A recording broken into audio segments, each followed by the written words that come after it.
big Dallas welcome. Brian Smedley.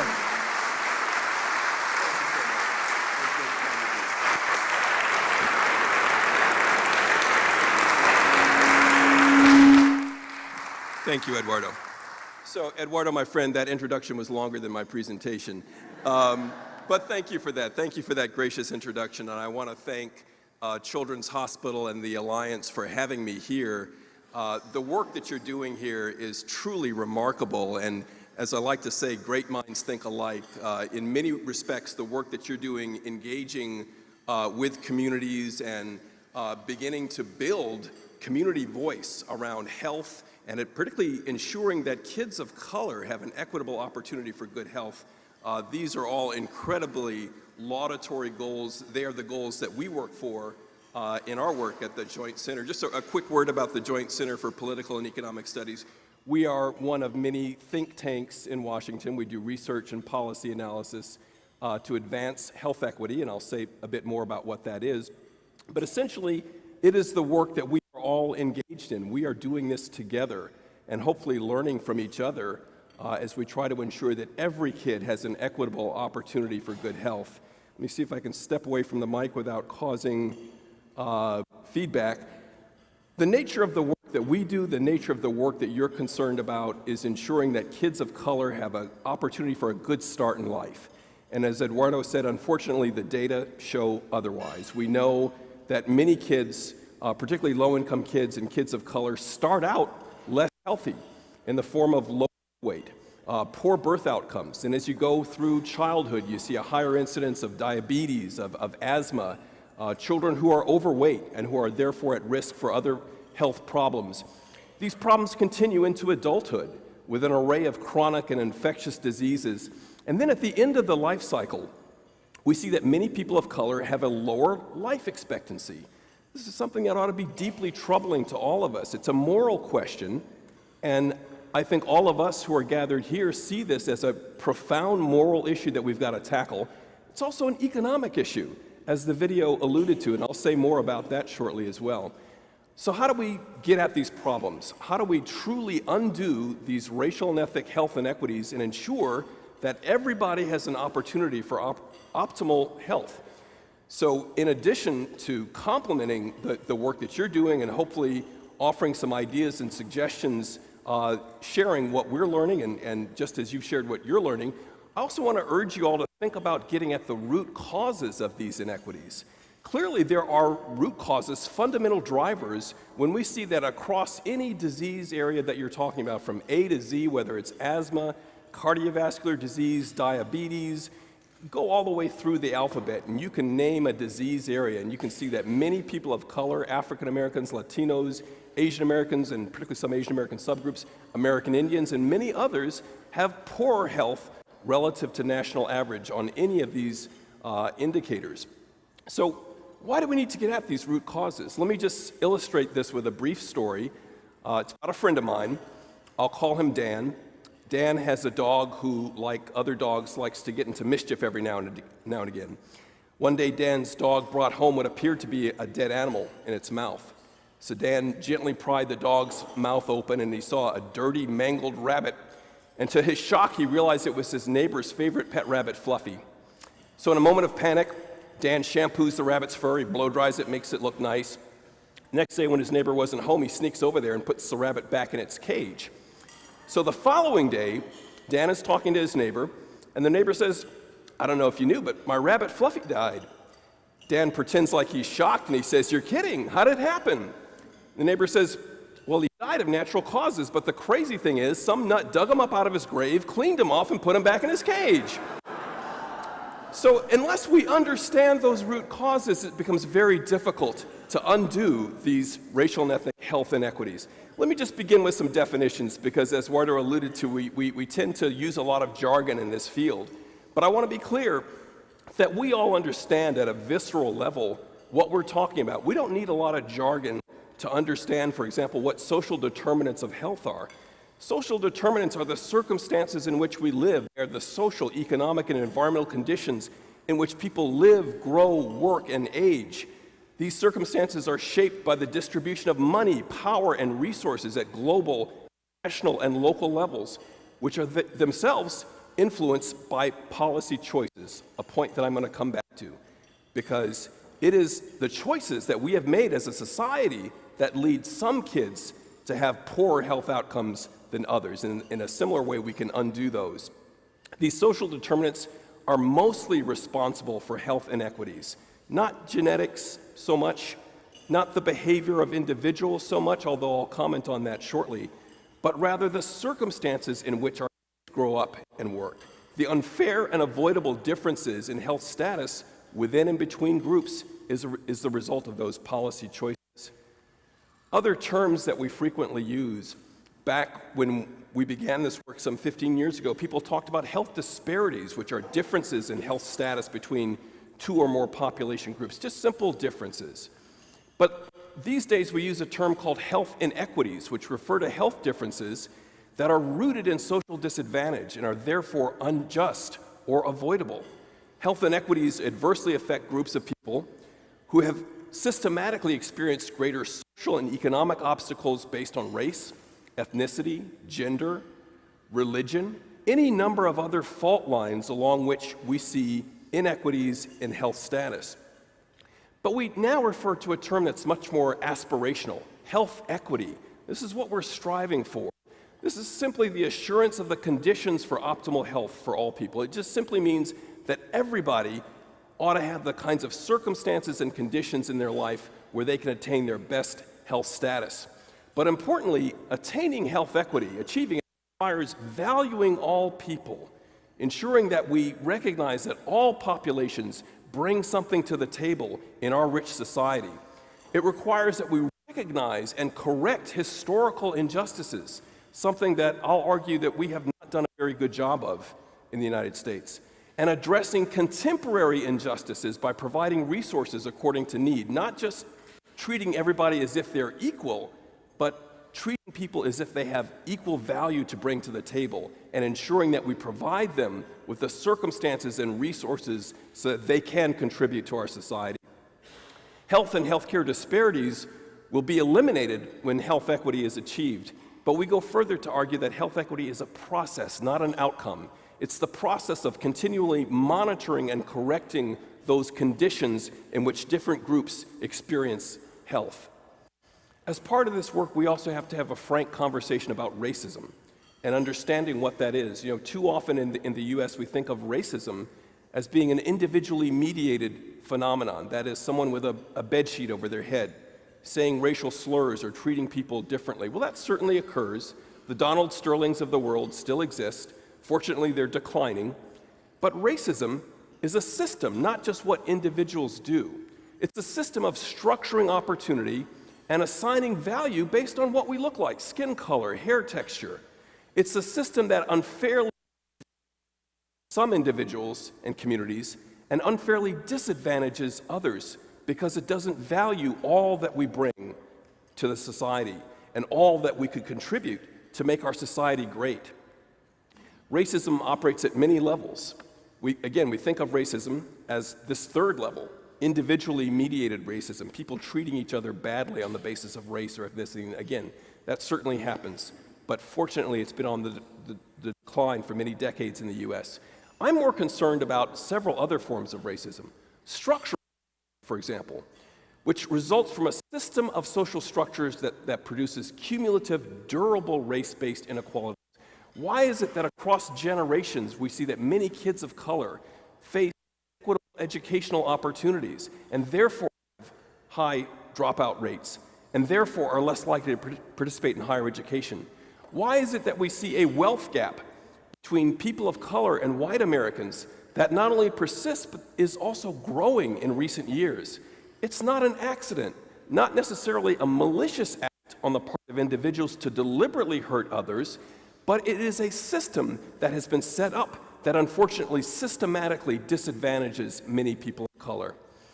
Institutional racism is the result of policies and practices of institutions that have a disproportionate negative impact on population groups, racial and ethnic groups, access to quality goods and services, for example. And again, these are not necessarily malicious. They're not put into place by individuals who are deliberately trying to harm groups. That's very rare. But rather, they are institutional practices whose impact we don't readily see and which can perpetuate inequality along the lines that I just described. Finally, we have to also be aware of internalized racism. Obviously, there are many people of color who have suffered from the denigration of minority groups, the acceptance by these marginalized racial populations of negative racial stereotypes and beliefs about themselves can lead to damaged beliefs about oneself and a damaged self-perception. For example, the famous Kenneth Clark doll study test conducted in the 1940s and 50s. Anybody familiar with the Kenneth Clark doll study tests? These were tests where a psychologist named Kenneth Clark and his wife, Dr. Mamie Clark, showed both white and African-American kids dolls, white and African-American dolls, and asked them, which doll is the nice doll? Which doll is the more likable doll? Which doll would you prefer to be like? What they found was very striking. Kids of color systematically preferred the white doll. The white doll was more likable. The white doll was more desirable. They wanted to be like that white doll. And the white children responded in the same fashion. Unfortunately, these doll tests can be replicated today, some 60 years later.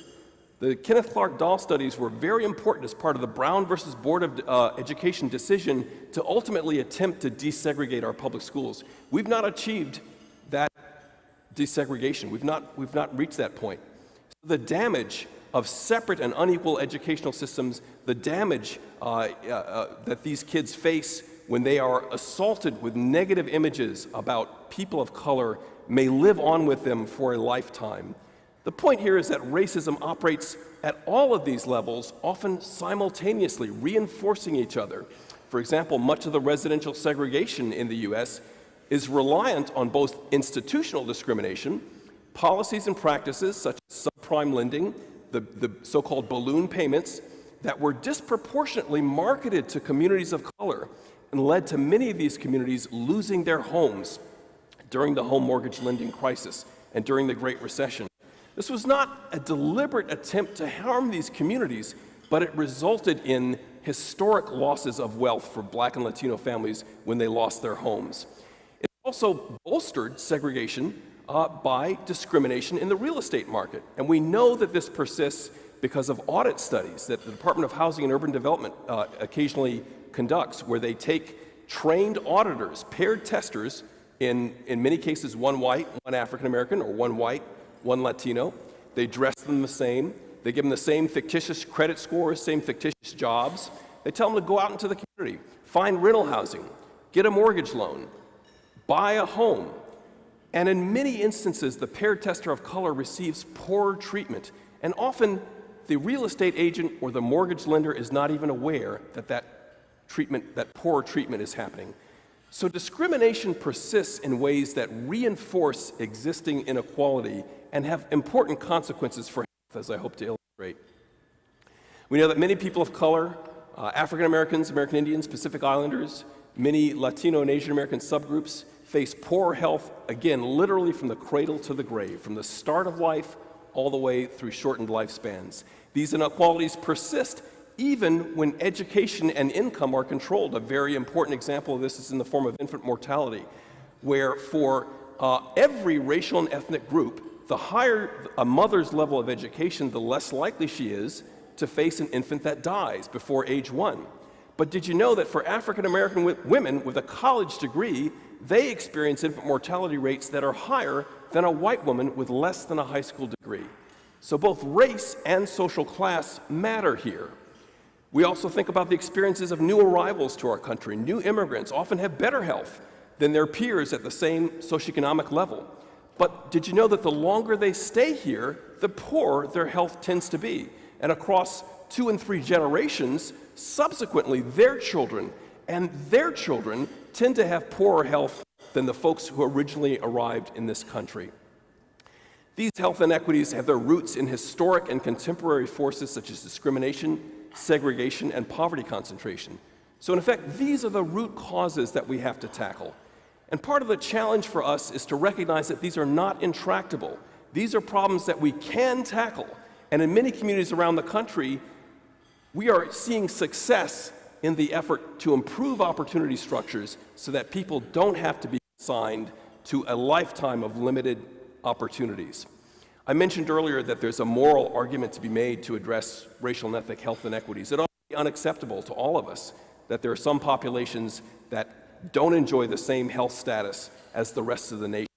There's also an economic argument to be made, and the video nicely illustrated this, that when some populations are too sick, not only is it a drain on our healthcare resources, right? More healthcare resources are expended to deal with that extra burden of disease and disability, but there are also indirect economic burdens. When people are too sick to work, they lose wages.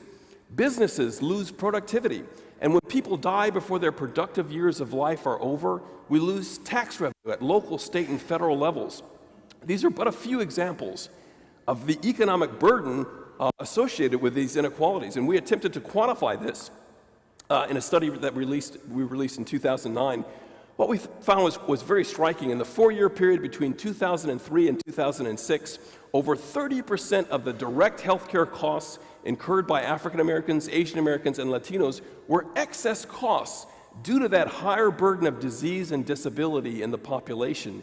Eliminating those health inequities would have saved us $230 billion in that 4-year period. This is across the entire nation. When we add in those indirect costs, lost wages and productivity, lost tax revenue, the total bill we estimate comes to $1.24 trillion, a drain out of our economy, and this estimate is likely higher when you factor in the effects of the Great Recession.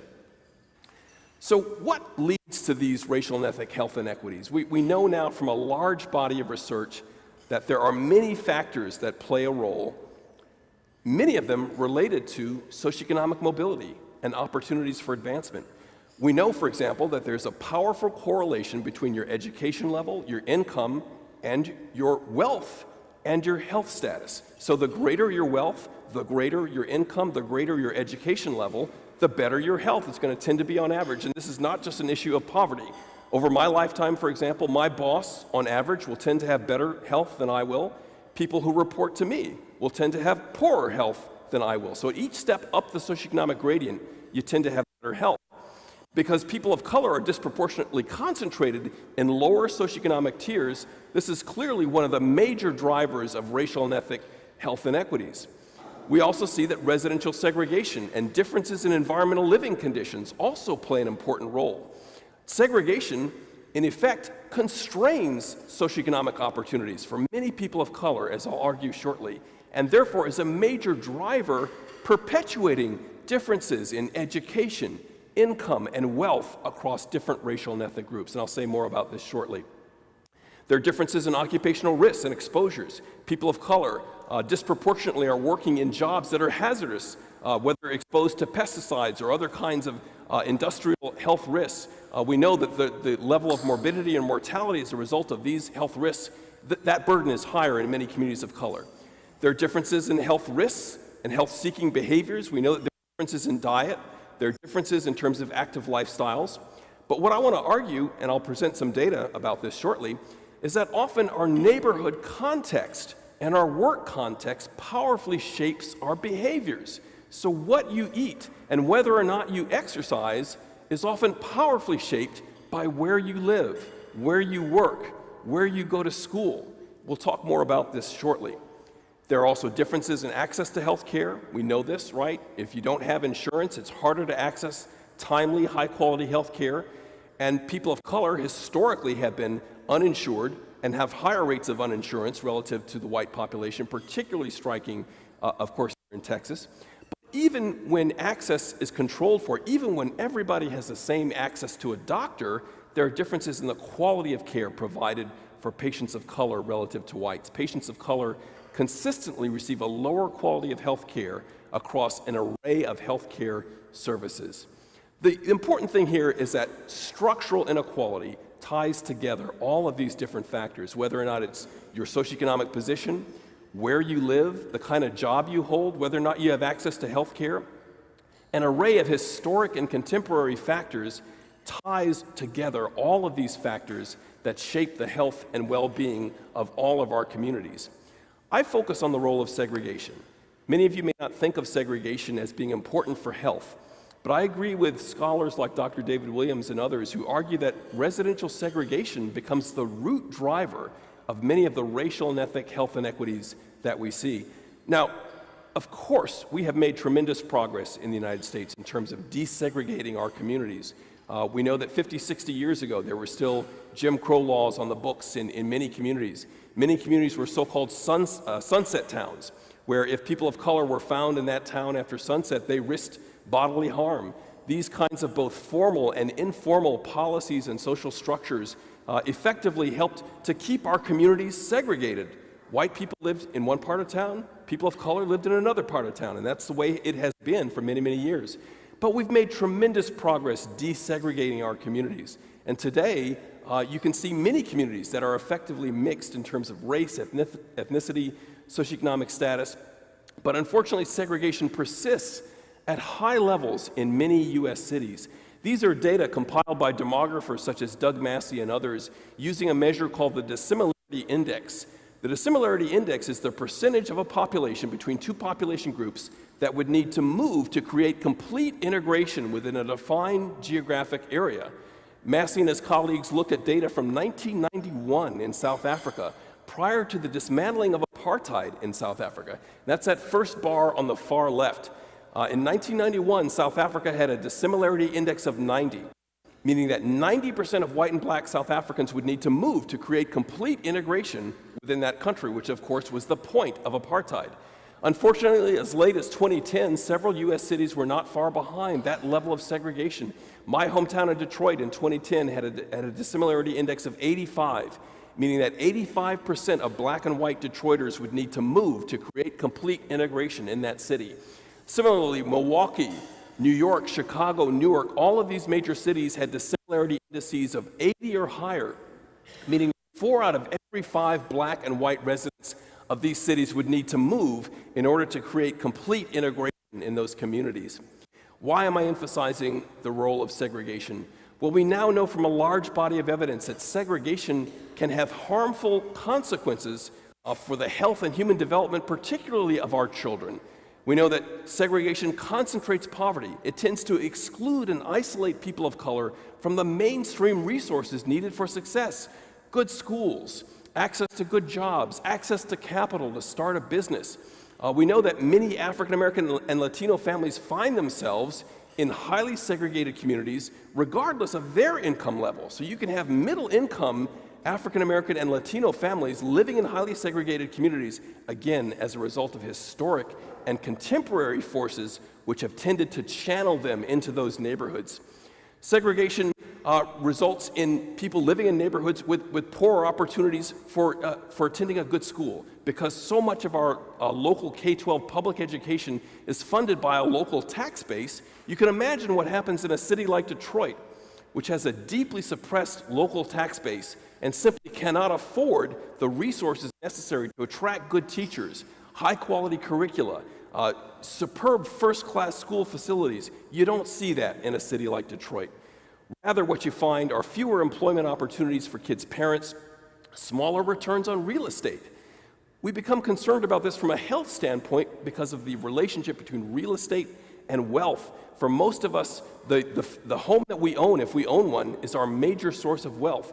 In a highly segregated community of color, a home that is identical to a property in a majority white community will not appreciate in value to the same degree as that home in that majority white community. So if a family is lucky enough to own a home, they're less likely to pass along resources and wealth to their descendants to the same degree that a white family in an identical property can in a wealthier and whiter neighborhood. We know that many people of color are more likely than white Americans to live in census tracts or neighborhoods that lack grocery stores or supermarkets selling fresh fruits and vegetables, selling healthy produce. In contrast, many of these communities are often overrun with fast food stores, convenience stores, alcohol and tobacco advertising and sales, vendors selling unhealthy and harmful products. This is the case in a city like Detroit, where for many years in the late 1990s, early 2000s, the city of Detroit did not have a single major grocery store or supermarket within the city limits. Not a single one.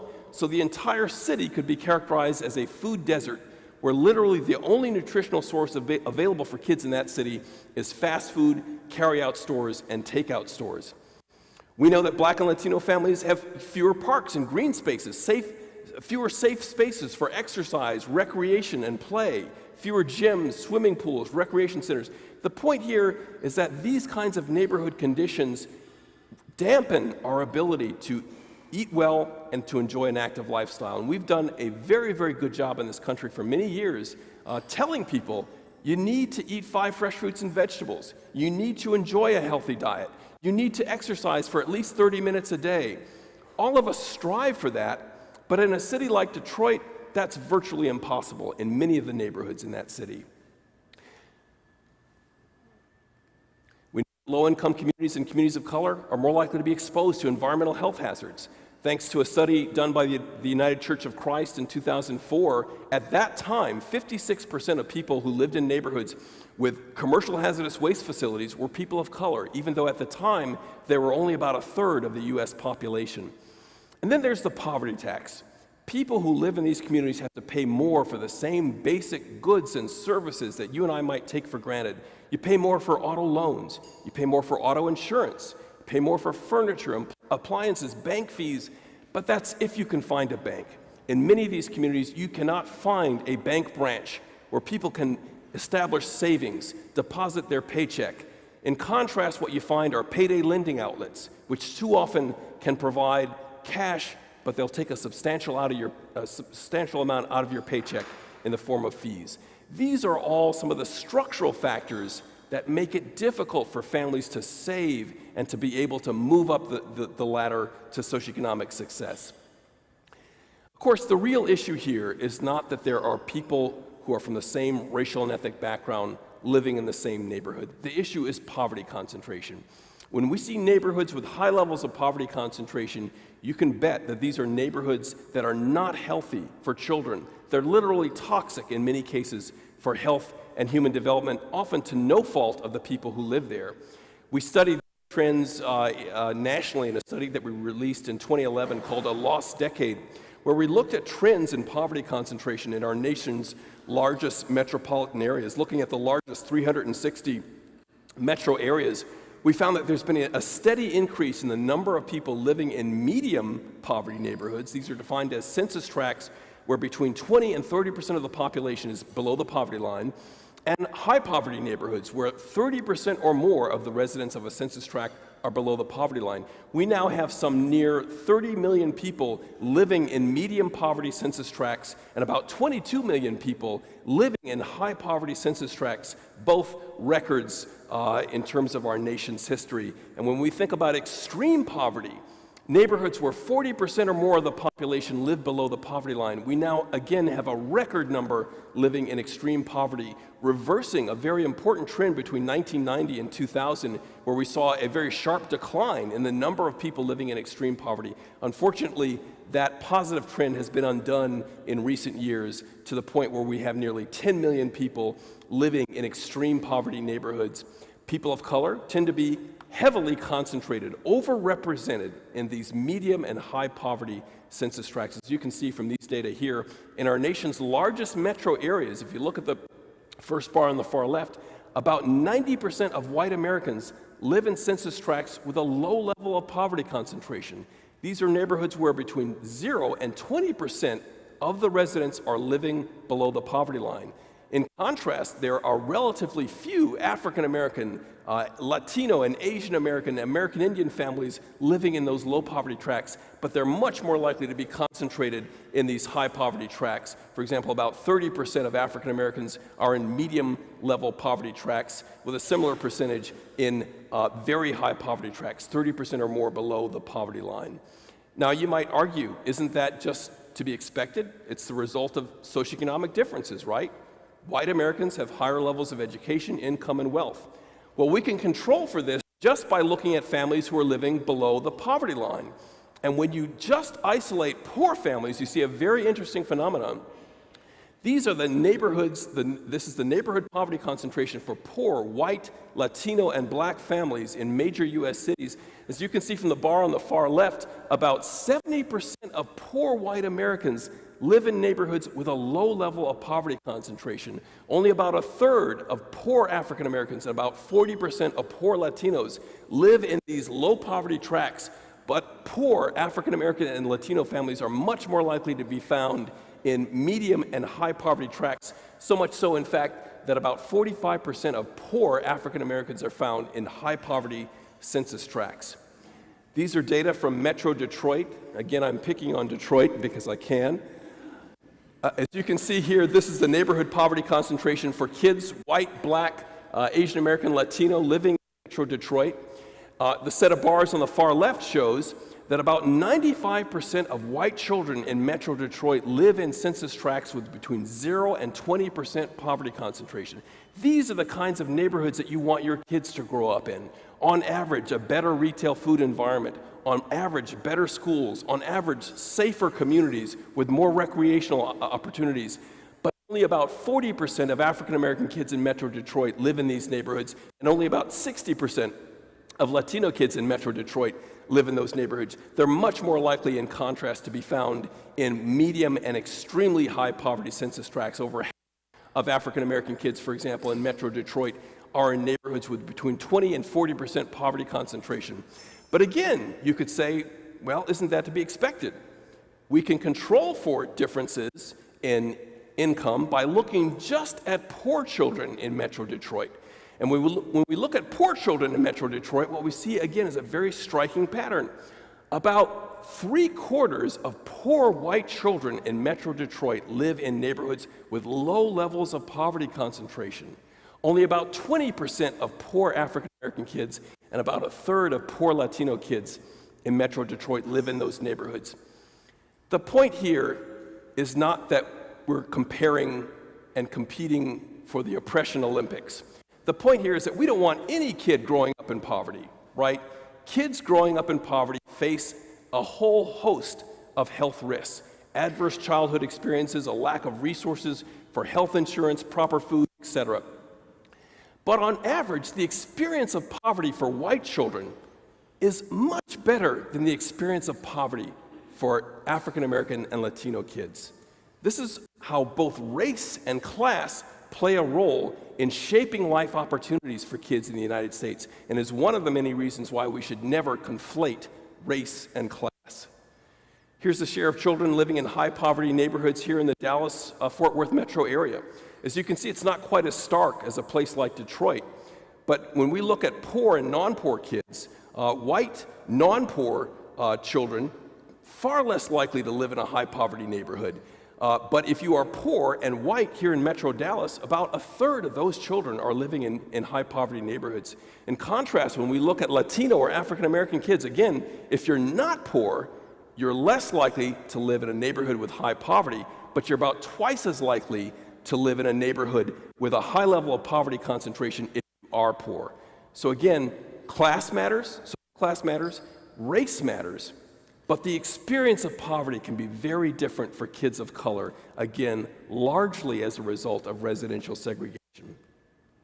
These are data that the Alliance has compiled looking at the number of students with an unhealthy body mass index, unhealthy weight. The larger the circle, the larger the number of kids in that community with an unhealthy body weight. And the green shading is the income level of the neighborhood. The darker the green shading, on average, the higher income level of a neighborhood. And you can see that on average, when you see a neighborhood with a dark green shading, there are very, very few kids in those neighborhoods with an unhealthy BMI compared to neighborhoods with a much higher, with much lower income level. So on average, the poorer the neighborhood, the more these kids are at risk for a heavy BMI. Is it because these families don't know any better or can't get their kids to eat healthy foods? No, it's often about what's bought and sold, the retail food environment in those neighborhoods that makes it geographically inaccessible for kids to have healthy foods. How do we eliminate these health status inequities?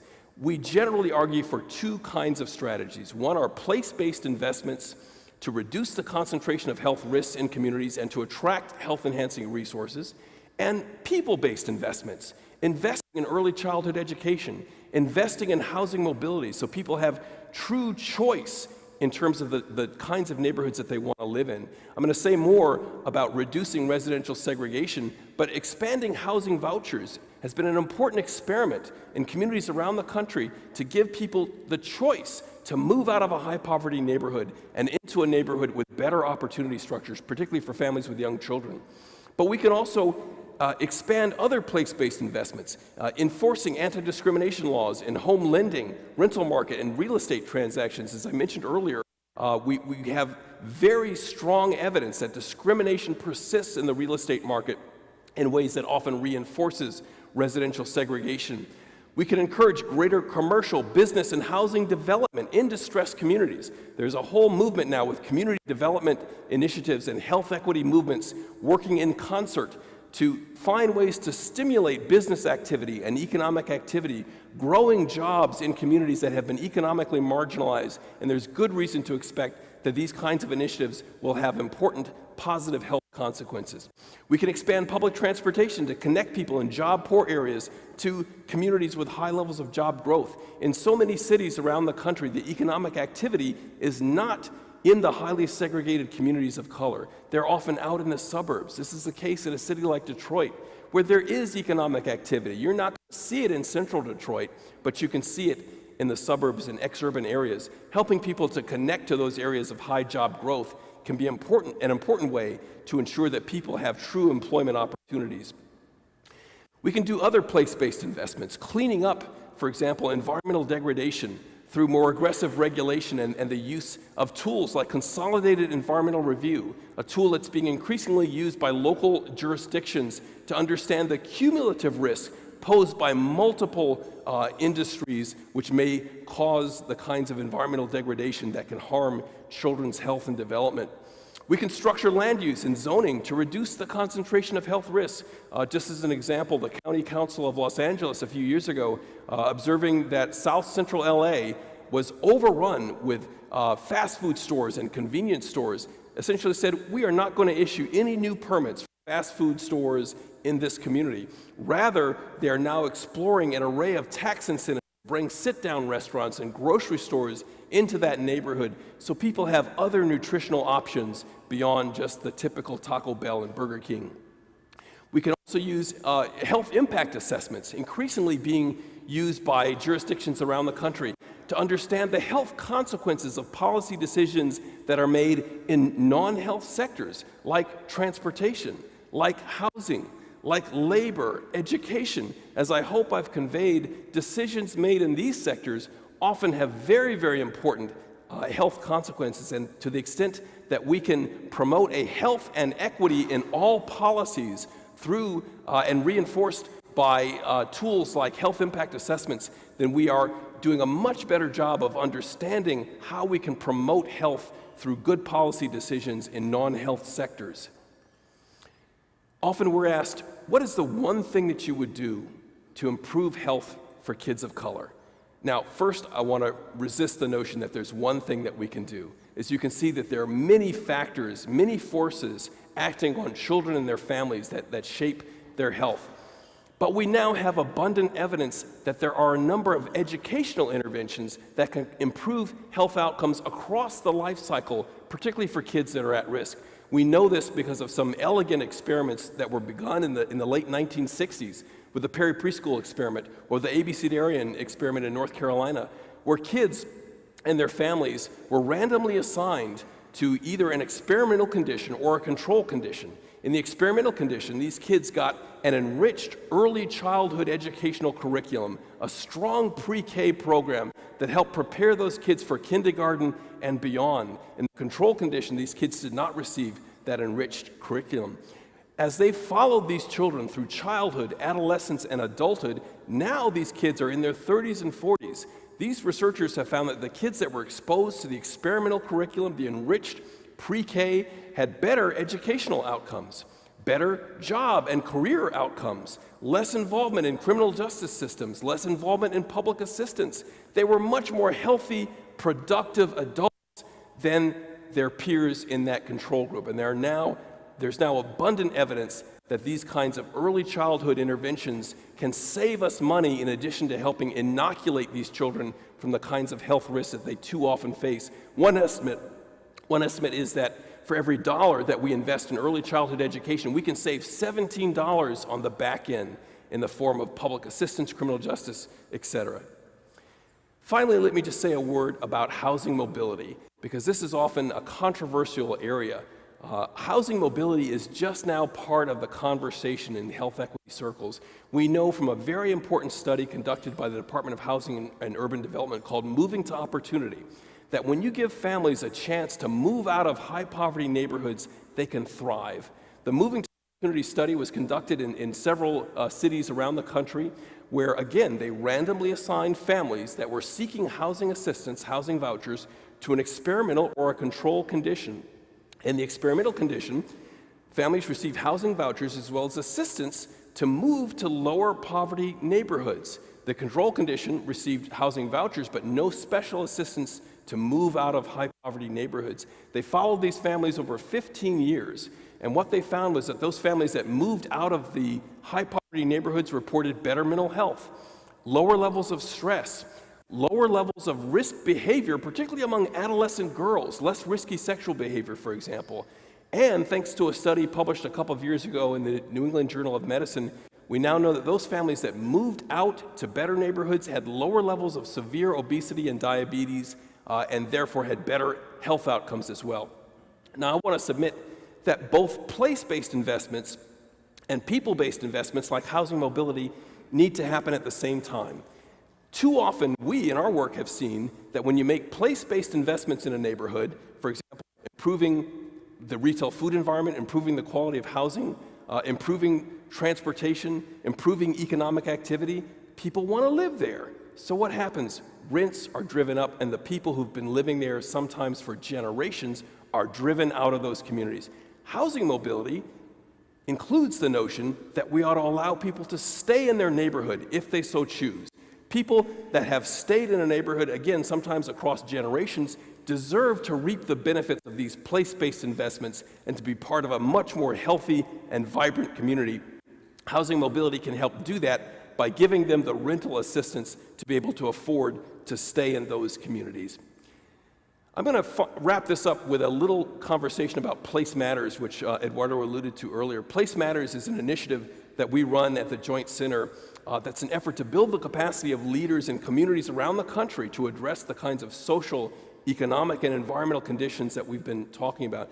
We're engaging with these leaders so that they can have a much richer array of tools in their toolkit so that they can ensure that the vision for a healthy community that the residents of these economically and politically marginalized communities want to carry forth is brought to fruition.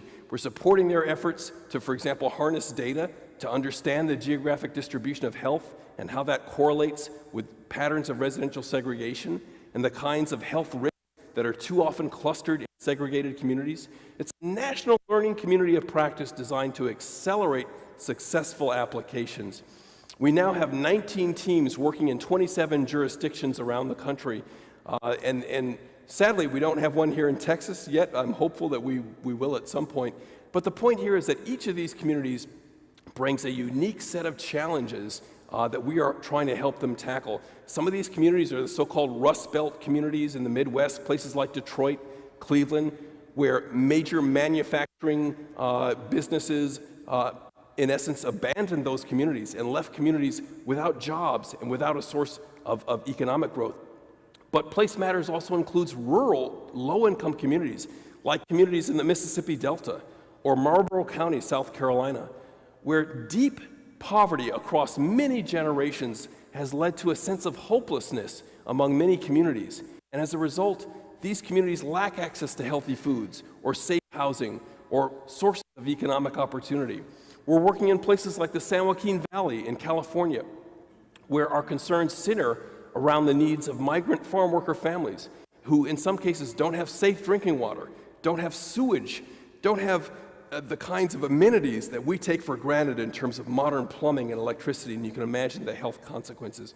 And more recently, we're working in tribal communities in New Mexico where, for example, some of these communities are facing the legacy of uranium mining, which has left them without safe drinking water, and they can't farm, they can't irrigate their fields, and are left disadvantaged in so many ways as a result of that legacy.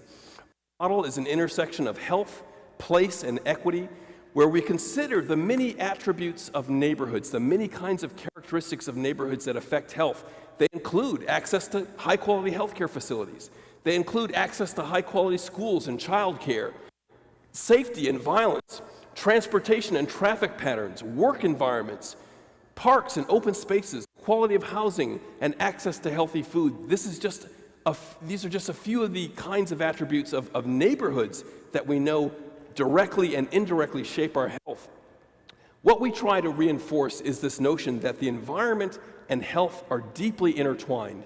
Our effort, our goal, is to infuse the notion that equity ought to drive policies in all of these different sectors so that we ultimately have healthy communities for every child.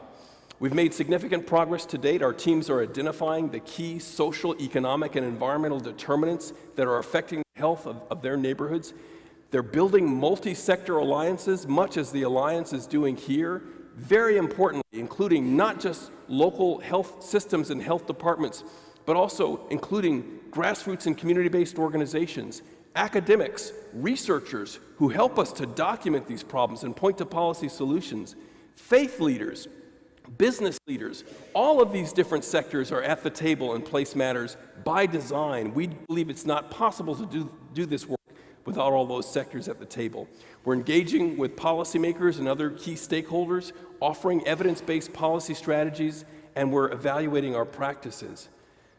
This is an example of some of the research that we've done through Place Matters. Thanks to a grant from the National Institutes of Health, we've been able to document the geographic distribution of health within some of our Place Matters communities. This is Bernalillo County, New Mexico, which is Albuquerque. As you can see, there are some areas that are shaded in a dark red, dark orange.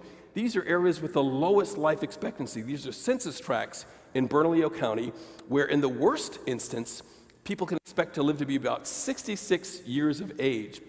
That particular census tract is a highly segregated, economically marginalized Latino community that has very little in the way of health-enhancing resources. In contrast, some of these census tracts are shaded in a pale yellow. Some of these census tracts, such as far northeast Heights, people can live to be about 94 years of age. That's a 28-year difference in life expectancy, and those communities are just a few miles apart from each other. Here's another example of research that we've done. This is New Orleans, and many of you have been to New Orleans. These are the major zip codes in New Orleans, and as you can see in one of the zip codes, Central City, New Orleans, you can expect to live to be about 55 years of age, which is much lower than some of our developing countries. A few miles away in Lake Shore, Lake Vista, you can live to be about 80. That's a 25-year difference in life expectancy based on your zip code. And again, these communities are often just a few miles apart. This is why we say when it comes to your health, often your zip code is more important than your genetic code. And when we begin to understand both and the interplay between individuals, families, and their communities, then we can fully intervene and ensure that we advance health for everybody. Let me conclude with a quote that I like from the World Health Organization talking about social determinants of health. They wrote that inequities in health and avoidable health inequalities arise because of the circumstances in which people grow, live, work, and age, and the systems put in place to deal with illness, our healthcare systems. The conditions in which people live and die are in turn shaped by political, social, and economic forces. In other words, this 25, 28-year difference in life expectancy that we see within the same city is not an accident. It's the result of policies and practices, again, not maliciously developed, but put into place that unfairly disadvantage some communities while advantaging others. Our argument is a simple one, that if these are the policies and practices, the decisions that we have put into place, we can, in a similar fashion, undo them and make sure that we're advancing equity and good health for all of our kids. Thank you so much for your time and attention.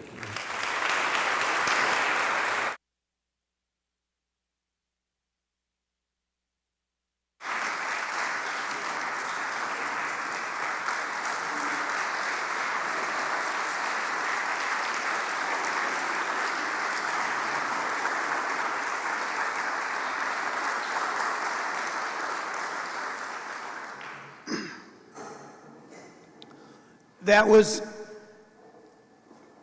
awesome.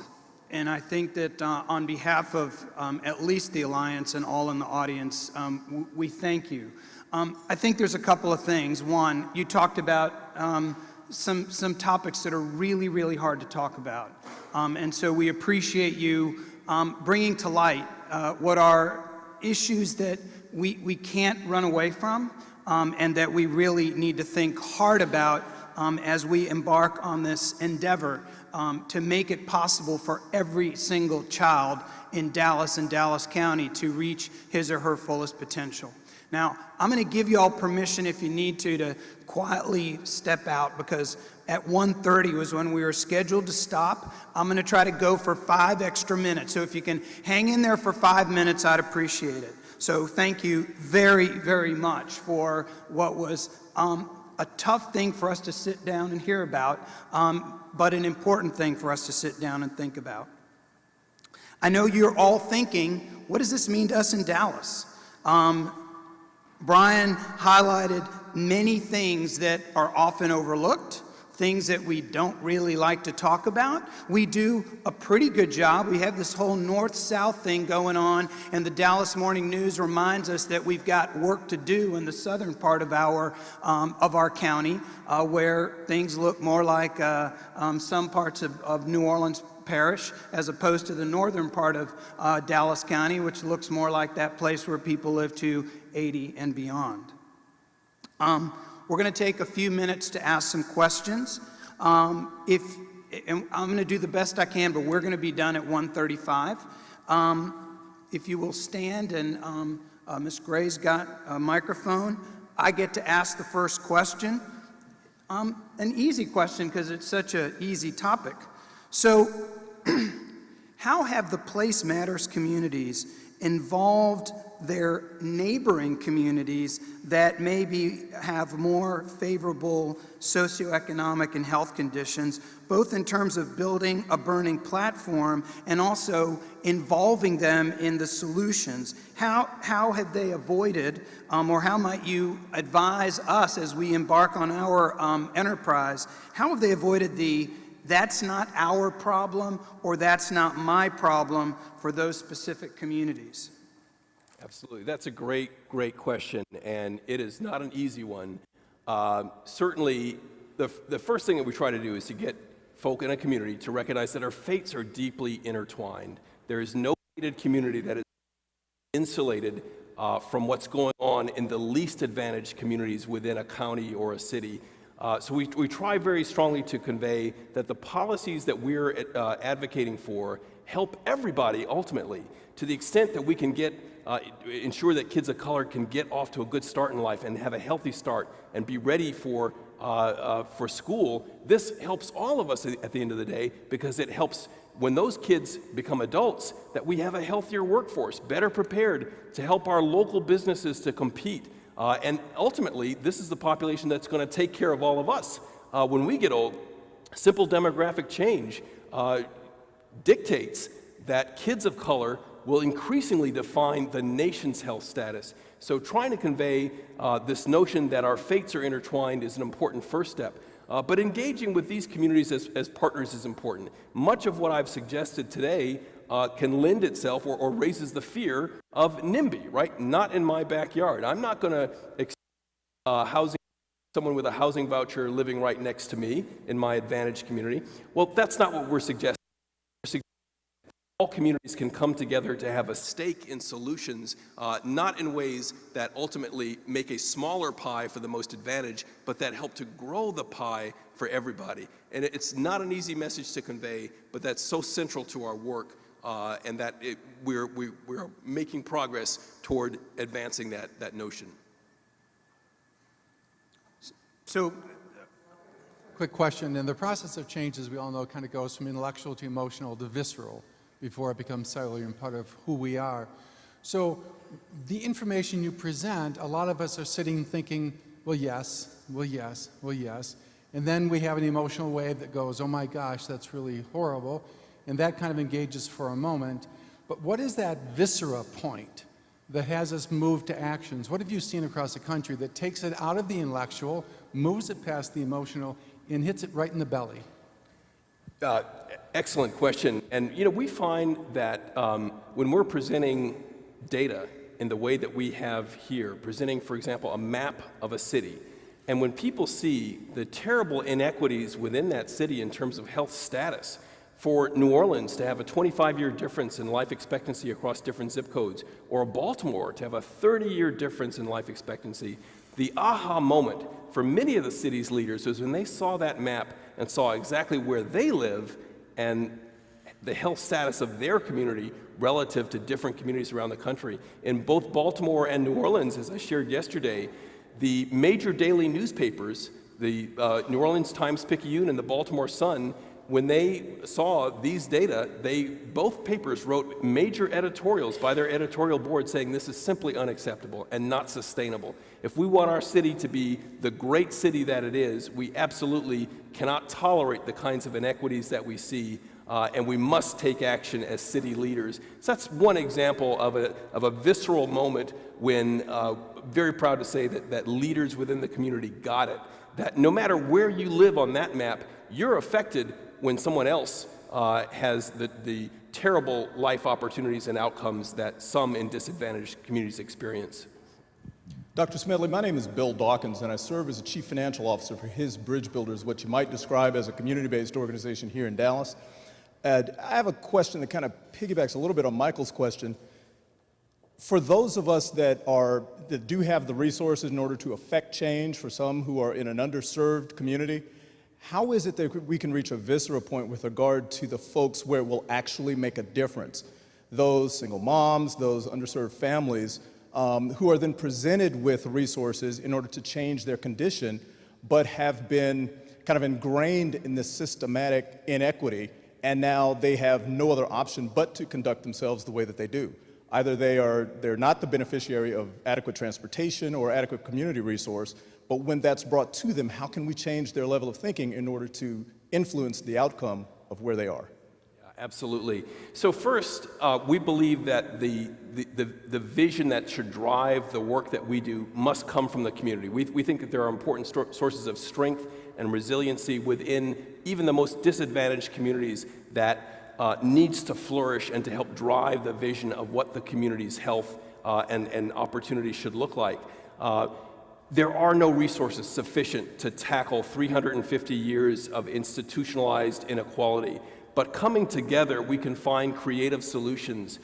We don't ask health systems, for example, to try to find ways to fund the desegregation of communities, but they sure have a powerful voice with city leaders and can work with our housing authorities. They can work with planning departments to figure out how do we better use the land, how do we better site institutions that benefit all communities and make the kinds of investments that bring every community up. So your question is an excellent one, and to your point, number one, the vision for health and equity should be driven by the community, and we should build upon the sources of strength and resiliency in those communities. But then the process is one of finding creative partnerships, even with more advantaged communities, again, in ways that benefit everybody.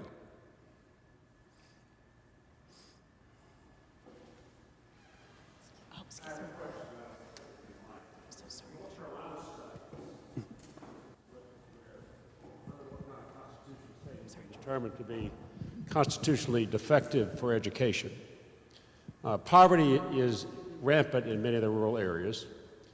The educational studies are that it's driven directly by the principals and the superintendents, not the amount of money going to those places. So it's a little bit deceptive to say poverty drives it, as opposed to what's happening in the system, in the place. So I wonder, deconstruct all of this, and having grown up in the segregated South, I'm used to having this conversation on a regular basis. But if you look carefully at the data in North Carolina, you'll find that the rural states, rural counties, have been very successful in some parts of the state, regardless of the black-white segregation issues. Yeah, absolutely. We need to look at the particular socioeconomic circumstances of each community. Clearly, there are some communities that have struggled to keep up in terms of the changing face of the economy, manufacturing jobs being lost. A place like North Carolina historically being an important source of furniture manufacturing and other kinds of good manufacturing jobs. So every community faces different challenges. And the point here is that there are strategies that work to improve socioeconomic opportunities, beginning with early childhood investments. The Abecedarian Project worked with kids in very difficult circumstances in North Carolina. But your point is an excellent one. In our work, we say that you've seen one community, you've seen one community. And so what I've tried to illustrate here is how race and class intersect in ways that pose additional hurdles for those communities of color, even though, as I said earlier, we're concerned about every family where a child may be growing up in poverty. We just cannot tolerate that. And we ought to find solutions that are based in and rooted in the community so that the community can draw upon its sources of expertise and resilience to build opportunity structures for those communities. Last question. I would venture to ask, do you think that it's imperative that we take what you've given us, move ahead, try to encourage schools like DISD to put some of their best teachers in the 75215 zip code where I am a pastor? I'm choosing to go there. I live in one of the more affluent areas, but I want to walk the walk and talk the talk. Because I believe if we don't take some of what you've said and let it hit us at the visceral level, then Dallas is on the verge of being a Ferguson. I mean, it's really going to happen here if we don't start doing something seriously. We can live all the other places, but if we don't find time to spend time in 75215, volunteer in those schools. A lot of people that are well-to-do that don't go out and work. We need to be in those schools. We need to be helping the families. So there are a lot of things that a lot of us know about how to do. You showed us an excellent way of what needs to be done. I think it's now up to us, particularly as the city of Dallas, to take the next step to protect our city from being a place like Ferguson, and our kids to be more productive in everything they do in the level of this nation and yea, even this world. Absolutely. Thank you, Reverend. I mean, your commitment, your personal commitment to working in one of the poorest neighborhoods in this city is the kind of example that we should all follow. I mean, we can't let these communities continue to suffer from the kinds of marginalization that they have for decades, because it will explode into the kinds of problems that we're seeing in other parts of the country. You know, we do need to create the kinds of incentives to attract our best teachers, our best leaders, our businesses into these communities, because otherwise this marginalization will continue, and it ultimately hurts all of us. So, thank you for your personal commitment and for that example, because that is one way that each of us can play an important difference in these communities. A round of applause for Dr. Bennett. Thank you.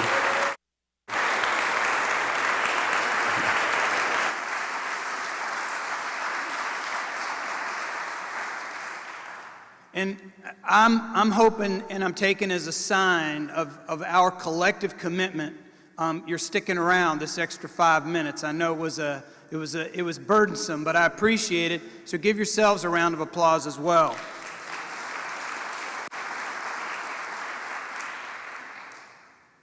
Please stay engaged. Stay engaged however you're engaged. And I want to, if you're interested, please join us at the Health and Wellness Alliance. We have lively meetings, and we've got an agenda that we want to move forward. On behalf of Peter Roberts and myself, I want to thank you. The last word is going to be had by Cheryl Boswell, our Executive Director. Again, thank you very much. Have a good rest of the day, a good rest of the week. Awesome. That was great. Wasn't Eduardo great, our MC? Give him a round of applause. Thank you, Eduardo. And thank you. Thank you for actively engaging in a rich conversation around these issues that concern our children. I also want to thank our Health and Wellness Alliance Steering Committee for hosting this event. Your support and leadership help us drive this work forward in support of our children. I also, before I leave, want to remind you, as Eduardo said, please go to our website, healthandwellnessalliance.com. You are passionate, committed leaders. You care about your community. You care about our children. And we want to keep you involved. We want to keep you engaged. So go there. Tell us what you're thinking. Give us your ideas, your feedback. Your opportunity exists on that website to connect with us. We care about you, and we care about the work that you're doing to increase the health and well-being of our children. So as we look for your ideas and thoughts, take care of yourselves, take care of our kids, and once again, thank you for coming here this afternoon and this wonderful event with Dr. Smedley. Thank you.